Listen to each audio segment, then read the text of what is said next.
LaxFactor podcast. What is up, lacrosse fans? I am back. This is episode 173 of the LaxFactor Lacrosse podcast. Today, we are not going to talk about the PLL. The PLL championship games are today. I'm not going to bother making picks or predictions. Over the last 4 weeks or so, my whole life has been consumed by work and work alone. So I've legitimately not watched outside of just the highlight cuts and things like that. So I'm not even going to make predictions for this. I'll do an episode during the week this week, recapping the semifinals weekend, and we'll talk about that a little. Today, we are getting back into college lacrosse. The fall ball's about to start for a lot of teams here. For some of them, I think it has already started. So we're going to talk about today the D1 Attackmen I'm most excited to see return and progress in 2022. Before I get into that, as always, be sure to like, subscribe, hit the notification bell, and you can go to laxfactor.com and get yourself swag, t-shirts, hats, all that crap. Let's get right into it. I want to get one thing out of the way first. One guy I'm not going to talk about is Chris Gray. And not because I'm not excited to see him come back and jack the NCAA lacrosse landscape up like he did this past year. He'll be a Tewaaraton finalist again. He's going to be the favorite for the Tewaaraton again. North Carolina, partly because of him, is going to be another favorite to win the national title. They were an insanely good team last year, losing to UVA in the semifinals. They had a great year, as did Gray. I'm just not going to talk about him because there is no question as to what he's going to do, and he's a geezer at this point. I'm going to talk about some guys you know of, some younger guys. None of these guys are mysteries. All of them should have been on your radar a little bit if you're a serious college lacrosse fan. And for those casual fans that are more fans of just their team, maybe some of these guys you don't know specifically, but we'll talk about them a little bit. We're going to talk about the guys that put up mad points also. A lot of times I get accused of just going through the leading scorers in the country list, which is absolutely what I end up doing in cases like this, but I don't take everybody off the list. This is not an exhaustive list of guys that are going to do well on Attack this year. It's really just a list of guys that were on my radar that I enjoyed watching, that I'm excited about. So without further ado, let's dive into this. Connor Shellenberger, sophomore for Virginia. How the hell could you have a list like this and not include him on it? 37 goals, 42 assists, 79 points. Now, the way that Shellenberger finished off his 2021 season, that's what was bonkers. As the year progressed, he was kind of moved around. He came off out of the box, ran midfield quite a bit, started on attack here and there throughout the season. It was a huge shuffle as UVA tried to figure out kind of that offensive mix. UVA, you could make the argument, almost had too many weapons. They almost had too many guys that were capable of anchoring a team. And Shellenberger, they just had a hard time figuring out where he was going to be because it was hard to keep other guys off the field, especially on attack. They had a very crowded attack. By the season's end, he was this team's best player. I think that at least through that tournament run, there was very little question that he was UVA's best player, and that's saying a lot considering they were the national champion and they were as loaded as they were up and down their roster. His 37 goals, impressive. But that's over the course of the season. But his last 14 goals are why I think this kid's going to be one of the best players in the country for the next 3 seasons. In the NCAA tournament, his game became supercharged as he kind of went off. He was putting up pretty solid assist numbers all season long. You know, it wasn't uncommon for him to have 2 assists, 3 assists, 4 assists as the season wore on, but he was typically a 1 goal, no goal, 2 goal kind of guy. Not that he didn't have a hat trick here and there, but it was the NCAA tournament where he carried the rock as if he just kind of did there was either some kind of concerted effort to feed the beast in the NCAA tournament and I'll get into why I think that later, or it just played out that way. But either way, UVA was delighted that it did. So his numbers in the NCAA tournament, incredible. 2 goals, 3 helpers against Bryant in the first round. And everyone was like, that's a solid game. 5 points out of Shellenberger, though. You could see that coming against a team like Bryant. And Bryant played UVA tough in that first round. So they needed every point out of him that they got. 6 goals and 1 helper versus a very good Georgetown defense that looked absolutely atrocious in that second round game. 6 goals, 1 helper. And I mean, it was easy for him. It looked too easy. 2 goals and 4 helpers against UNC in the semifinals. That was an incredible game for Shellenberger, and once again, they needed that out of him. And then in the finals, just 1 goal, 4 helpers against Maryland in that finals. I mean, the kid just went off in the NCAA tournament, became their best player, played like their best player, and by the time they're hitting Maryland in the finals, Maryland's like, okay, we got to stop Shellenberger. All season long, it was, hey, we got to stop Moore. We've got to stop, the big lefty attackman that I'm just drawing a blank on his name here, that camped on the left side all the time, and he ran some mid too. You had Aiken that was a shell of himself, but started playing a lot tougher towards the end of the season. I mean, UVA had talent all over the place. As a freshman, this kid ends up being a first-team All-American, at least USILA, MVP of the NCAA tournament. He led UVA, the national champion, with 79 points on the year. A team, like I said, I can't say enough. They were loaded with offensive talent, and he ended up being their best offensive player. Number 4 in the country with 79 points. Now, that's a little deceiving because I think that in points per game, he was 20th in the country, but he played a lot more games than everybody else because he obviously made it to the finals. So that all plays, but still just an incredible freshman season for this kid. And we know now the sky is absolutely the limit. Now, how did he get there? How did he go from just being a really solid contributor on this team to being the MVP of the NCAA tournament? And I think one of the big things was he was forced to play a lot of positions. And when you saw the way they utilized him through the tournament, yes, he was primarily playing from wings and at X, but by that point in the season, he had played all over the field. He had dodged all types of different defenders and worked all sorts of different types of dodges and just ran every aspect of this offense at some point. So I think that helped him. I think Matt Moore was struggling quite a bit with his shot selection. So it's possible, like I said, that they started feeding the beast a little bit more in the NCAA tournament with the hopes that maybe that would cause Moore to get freed up. I think they lacked a legitimate dodger on attack all season long whenever Shellenberger wasn't there. Moore was supposed to be that guy, but Moore's shooting percentage was terrible. And the way UVA's wins and losses went kind of rode with how well did Matt Moore shoot the ball in that game. It wasn't uncommon for Moore to take 11 shots and only put 2 of them in the back of the net. So that hurt them. When your best dodger is also your worst shooter, that ends up hurting your offense a little bit. So I think that there may have been a concerted effort to try to put him in that role of let's get this kid carrying, let's have him be the one dodge. He wasn't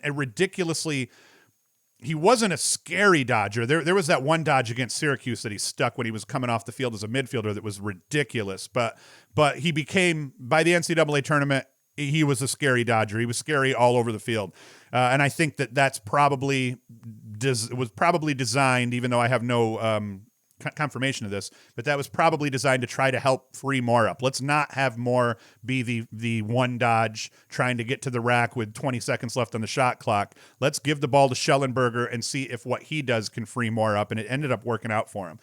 In the end, we all know he's going to give the ACC fits. He's going to give the NCAA at large fits for 3 more seasons. Imagine where this kid would have been if he didn't redshirt before the COVID-shortened season and he had gotten those first 5-8 games, whatever Virginia played. I'm sure Virginia played more than probably 5 games that year because they're top-heavy in the first half of their schedule. So imagine how good. I mean, granted, maybe it wouldn't have made him leaps and bounds better, but if he would have had those 5 games under his belt that season instead of redshirting that season, because it ended up being a redshirt season anyway, imagine where he would have ended up. So Connor Shellenberger, Shelly, whatever the hell you want to call him, this kid is for real, and I expect for him to be an first-team All-American as a sophomore, junior, and senior, and he'll be a Tewaaraton finalist here by his junior year at worst. He could be a Tewaaraton finalist next year as a sophomore. Next guy, and this one's a guy you know, but a guy I want to talk about because I felt like he's made some improvements in his game that will make him even more formidable in his super senior year, is Asher Nolting. He's a super senior out of High Point. He is coming back to High Point for that super senior graduate year, whatever you want to call it. Last year, 27 goals, 45 assists, 72 points, which was off of what I thought he was going to end up putting up, but he had quite a bit of help on offense for High Point this year. 5.14 points per game. The biggest place this kid has improved over 2021, only 59 turnovers over the course of 2021. Now, a lot of you would be like, well, 59 turnovers, that's a shitload of turnovers, which it is a bunch of turnovers, but if you watched High Point play, what they ask of this kid is incredible. And he's just a bruiser. He's a big bois attackman, uses that frame to get to the rack, dodges, redodges, very a la Lyle Thompson, Connor Fields kind of dodger, where he's going to the rack, he sees the double team coming, he simply rolls away from it and keeps going to the rack. There is no see the double team move the ball with Nolting unless somebody's open and ready to score the rock. So I love how this kid plays. In the 2019 season, he had 4.5 turnovers per game, versus 92 points, 44 goals, 48 assists. So, I mean, he put up 92 points. That's ridiculous. So I think his turnover number was 79 turnovers that year, but it averaged out to 4.5 turnovers per game. In the shortened 2020 season, dropped a little bit to 4.3 turnovers per game. And that was versus 33 points. That year, he had 39 turnovers to 33 points. He actually had more turnovers than points. That is terrible. So going into 2021, one of the things I said he had to clean up, obviously, you got to have less turnovers. And it doesn't matter how many less. Given what they're asking him to do, he's going to turn the ball over. That's a fact of it. But in 2021, despite the fact he was just as keyed on, he carried the ball just as often, you might even make the argument more, 4.2 turnovers per game in 2021 versus 72 points. I think his number in 2021 was like 53, 59 turnovers, something like that. So, I mean, it's not a huge drop. 4.5 turnovers per game in 2019 to 4.2 turnovers per game in 2021, but it's still huge. And 27 goals to 45 assists. He's being forced to feed a lot more and use the talent around him a lot more. And I think he did that effectively, considering the brutal schedule they played. They played North Carolina twice in the regular season. They played UVA. I think they played Duke. I mean, this kid's playing really solid teams, really solid defenses, and their conference is nothing to bat an eye at. Is that even a saying? Bat an eye at? Either way, he plays in a tough conference as well against very tough defenses. So I'm excited to see what he does. Shooting percentage improvements. I think in his breakout year, I know this. In his breakout year, he finished at a 37.3% clip. That's a really good shooting percentage for an attackman that's asked to do as much as he does. In that shortened season, he turned the ball over more than he put up points on the scoreboard, and he only shot the ball at a 25% clip. Not good enough. 25% shooting percentage is really bad.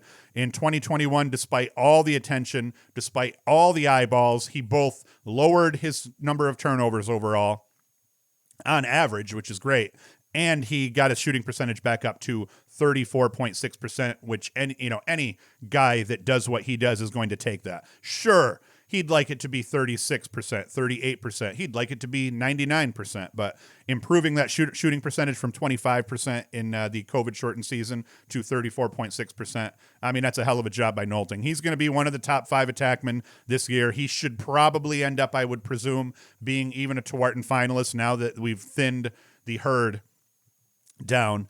And he's must-see TV. If you haven't watched High Point and Asher Nolting play, it's not just about Asher Nolting. High Point plays an exciting brand of lacrosse. Offensively, I dig them. Last year, they had that midfielder, what was his name, Rogers, that came into the mix. He's now playing in the PLL, doing well. So High Point, a very talented team like Richmond. They're one of those teams that everyone's just waiting for them to pop and get themselves into the tournament, into the quarterfinal round.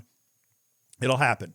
So and he does this especially when they scrap against ACC teams, because High Point plays a bunch of ACC teams. Well worth the watch. Watch this kid go up against some of the best in the country, and you will not be disappointed. Another guy. Now we're going to get into the ACC teams. I'm going to take a drink of water. I forgot how dry my mouth gets when I talk like this.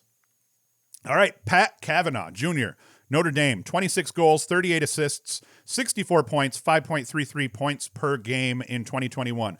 Notre Dame has had no shortage of attackmen that play with both savagery and flash. You look at Matt Kavanagh, he always impressed, and he's still doing it in the PLL, as did Ryder Garnsey. These guys had different styles. Kavanagh was flashy at times, Matt I'm talking about, but he was a little bit more by the book. But he was still impressive. Garnsey was a lot more flash. Both of them would put up points in key moments. Both of them would break the heart of your favorite ACC team.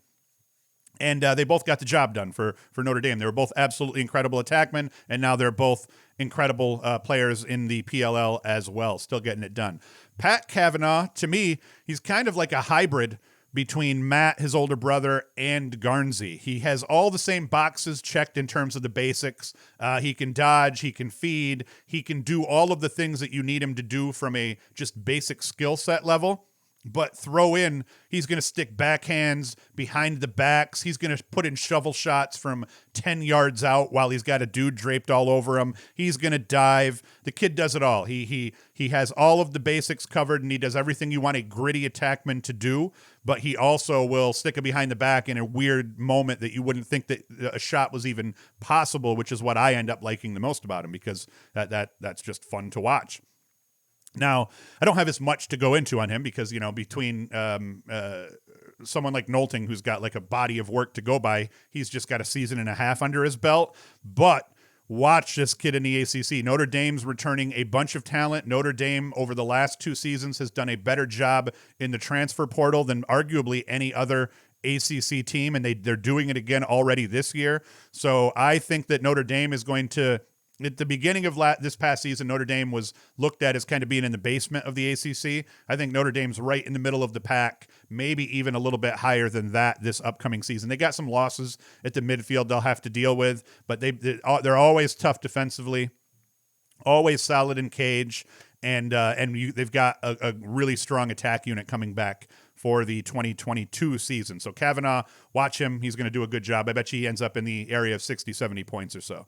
Where he needs to improve, as is the case with a lot of attackmen that end up having breakout years, he put up 16 points in 5 games as a freshman. So teams knew he'd be formidable, and they were able to game plan a little bit more for that coming into the 2021 season. It wasn't a surprise that Kavanagh was going to come out and sting you. I think it was a surprise that he was going to come out and do what he did, but everybody knew that he was going to be solid.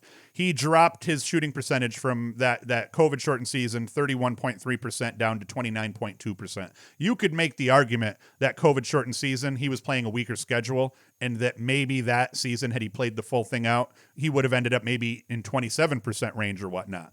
And make the argument also, he's getting shots off in scenarios that guys are normally not capable of even getting a shot off.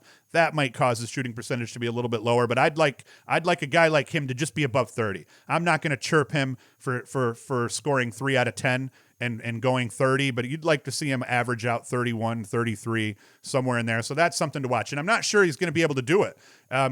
Really, you're looking at his technical junior year as just his sophomore season, and he's going to be teed up on and keyed on even more in this upcoming season. So if he could get himself just to 30.5% in terms of shooting percentage, I think that would be a huge accomplishment for the kid. But like I said, he's going to figure it out.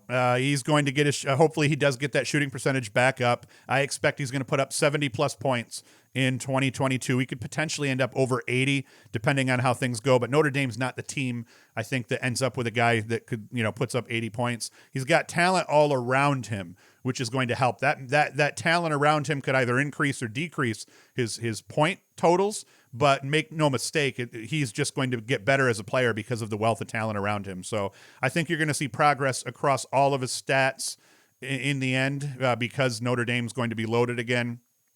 And Kavanagh, must-see TV. Just like all the guys on this list for the most part, if you're an attackman and you haven't seen some of these guys play, look them up, watch their highlight tapes, especially from this past season, because we had an incredible season of lacrosse last year.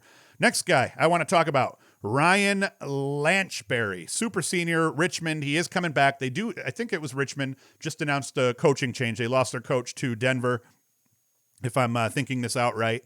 But and I believe he's still coming back, though. I don't think that's going to change where he ends up in 2022. Now, Lanchberry, he's another guy that was pretty much thrust into the spotlight as a sophomore. 2019, kind of like Asher Nolting. Kid puts up 72 points. I think he had 30 points or something like that as a freshman. Jumps to 72 points as a sophomore in 2019, and he was one of the huge reasons that Richmond had that kind of breakout year where they went from just being Richmond to being a team that can hang with the likes of Maryland and anybody they play. 72 points off 52 goals and 20 assists. That is not bad for a sophomore. In the shortened 2020 season, he was keeping that pace. 14 goals, 16 assists for 30 points. He was forced to change his game up Richmond had some graduation, some changing in the roster. He's now being keyed on a little bit more. So how often do you see a guy jump from 52 goals and 20 assists to 14 and 16? He went from a 2.5 to 1 goal versus assist ratio to a near 1 to 1 goal assist ratio. That's a pretty incredible change in how they play. And it's not that guys don't do it. You see a lot of guys do that where when they're young, they can put up more goals, but once the defense starts throwing the kitchen sink at them, they end up having to feed the rock more. A guy like Pat Spencer, I believe, did that. I think Pat Spencer was a little bit more goal heavy when in his younger parts of his career and became more of a 50-50 guy, assist heavy later on. So you'll see it, but it's the best players that end up being able to make that transition from goal scorer to a mix of scorer and feeder because they take what the defense gives them. Lanchberry is one of those guys. He was let's see here, 50-50 mindset. Oh, so overall, though, that's incredible efficiency. In 2021, he goes 28 goals, 39 assists. So, I mean, it's not a 1-to-1. He's not a true 50-50 guy. He is a 50-50 guy in terms of his capabilities, but when you take what the defense gives you and you end up hitting the open guy because you're getting double-teamed, boom, that's where his 39 assists come into play. And he had a 32.6% shooting percentage, which is excellent. That's just incredible efficiency for a guy that you're asking to contribute that much to your offense. And he does not turn the ball over all that often. So Lanchberry overall, he is excellent. He's also a killer on man up. 4 man up goals last year in 2021. Kid's got 16 man up goals over his career. So that is pretty awesome as well. Richmond, they return a wealth of talent. It's possible the coaching change isn't a bad thing. Sometimes you see a coaching change where you have senior leaders come back. Sometimes that coaching change results in kind of a fire being lit under the guys' asses a little bit. So I'm hoping that we see him progress again. I'm hoping we get him into the 80 range. I think he's going to end up in the 60s this upcoming season. Could hit the 70s, but the sky's the limit for Lanchberry as well. The kid is an incredible attackman. And now the last guy that I'm going to talk about. And like I said, there's guys I'm not talking about that you're going to be like, how the hell could you not mention so-and-so? Why didn't you talk about Gray? I already told you why I didn't talk about Gray. Next guy, I didn't even know who this kid was until last season. And I didn't know who he was until 4 or 5 games deep. Richie LaCalandra Jr. out of LIU. Kid went for 33 goals, 29 assists, 62 points, 5.64 points per game. And weirdly, he reminds me of Eric Devendorf, former Syracuse shooting guard. Now, let me explain why. Partly, he has that hardcore white boy facial hair that Devendorf rocked. So he kind of looks a little bit like Devendorf in that way. And like I said, it could just be the facial hair. But he's tough. He gets beat up. He keeps going. He can do a little bit of everything, and the kid can finish with the best of them. So he's going to do all the basics. He's going to scrap. He's going to grab a ground ball here and there. He's going to ride okay, although I think he can improve his riding game quite a bit. But more importantly, the kid can finish. Devendorf, he did all of those other things as his career progressed, but he finished. And this kid does that. And he's already a true 50-50 threat. Great job in 2021 of taking what the defense gave him. His 33 goals included a slew of potential ESPN top 10s. His 29 helpers were dictated by the defense trying to stop him from scoring a highlight reel goal on them. So he's just feeding the talented shooters that shared the field with him. Kid was great. LIU overall had a very exciting, fast-paced offense. So that made Calandra's job a lot easier. It put him in a lot more positions to score. You couldn't totally key on him because they had a couple of guys that could carry the rock beyond him. And then more importantly, they had some shooters surrounding him. So you could double him a little bit, but you had to make sure that you were shifting your defense around and covering all the bases. Now, couple that with the fact that he played a weaker schedule than almost everybody else. He played a weaker schedule than everybody else that I've mentioned so far. So that definitely opened things up a little bit more for him. But make no mistake, what he did against the Hobarts, the Bryants, the St. Joes of the world, he very well could do against the Blue Bloods if he were put on the field against them. I think he's going to put up 5+ points a night again, playing that similar schedule. But I think if you put him on the field against a Richmond or a High Point, 5, 6, 7 points because he'll have to. You put him on the field against a a team like Virginia that beats people up on defense, or Notre Dame that plays solid defense, I think he's still good for 3 or 4 points, and he could still potentially go off because necessity may dictate that. So that's what we haven't seen out of LaCalandra yet. We know he can put up points against the lower level Division I teams or the mid-level Division I teams. What would he do against the Blue Bloods and against some of the best defenses in the country?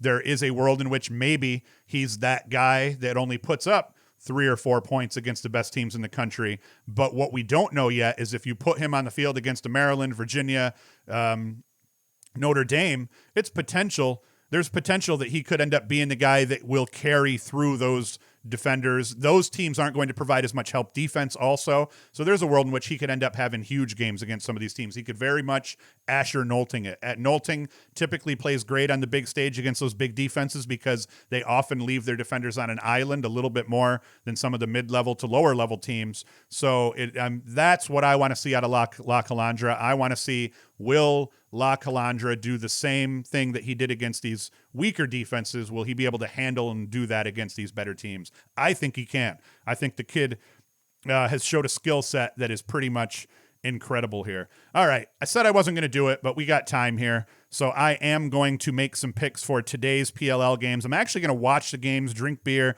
might even do a few reaction videos where I'm sipping on beer, watching games on my 3 monitors over here and rocking that out. But let's see here. We've got Atlas 6-3 against the Chaos 4-5. Now listen, I am tempted to just pick the Atlas because I want the Atlas to actually win this game. Right now I'm rooting for the Atlas through this tournament. Chaos, though, are just too tough, man. You look at what they did last year where they were terrible during the regular season, but because everybody makes the playoffs, they end up in the playoffs and they end up making a run. They're sitting at 4-5, the Atlas at 6-3. I'm not even going to go deep enough to look at you know what, screw it. Let's look at what their preview says, because we might as well bring those previews up and it'll make me sound a little bit smarter than I am. Geez, I got a bunch of pop-ups here that have just been hopping up on my screen all willy-nilly. All right, 2021 stats. You know, the Atlas pretty much rule this across the board.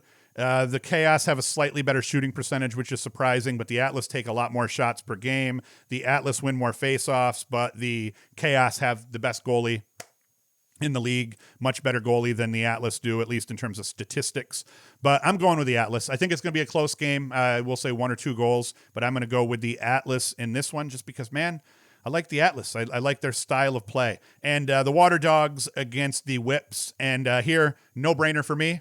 As much as I want to pick the Water Dogs because they have looked solid, and when you look at how these teams match up, I like what the Water Dogs could potentially do in this game. You cannot go against Rat Mambo, however he wants to pronounce that. Rambo is an absolute killer with games on the line in the playoffs. He typically does not let his team lose, which is why they've won the first 2 PLL championships. So I am going with the Whips, and I think we will see the Atlas and the Whips in the finals. So I am going to put out an episode during this upcoming week. Probably will do it. We might even do it Monday. Might even do it Monday night, put it out Tuesday morning. I can't promise anything because work is still a little bit crazy. So what I can promise is I will do a podcast every weekend moving forward. I can also promise that podcast will be back.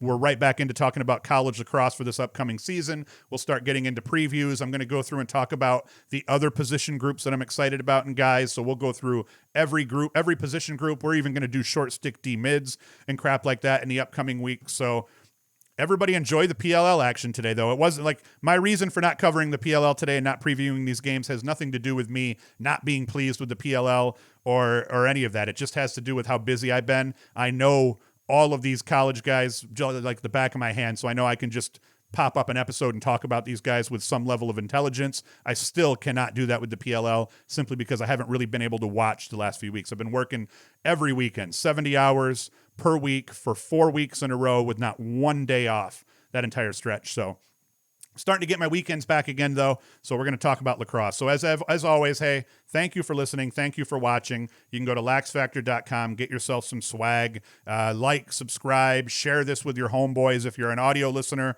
go to Anchor.fm, and that's our audio home, but you can get this anywhere where we have audio podcasts. And I can't announce this yet officially because nothing is official yet, but there may be a very exciting development where we may be able to soon move the video podcast. We're going to keep it in YouTube forever, like it is right now, but we may end up on a different platform that's offering video podcasts as well. So we were approached by said platform.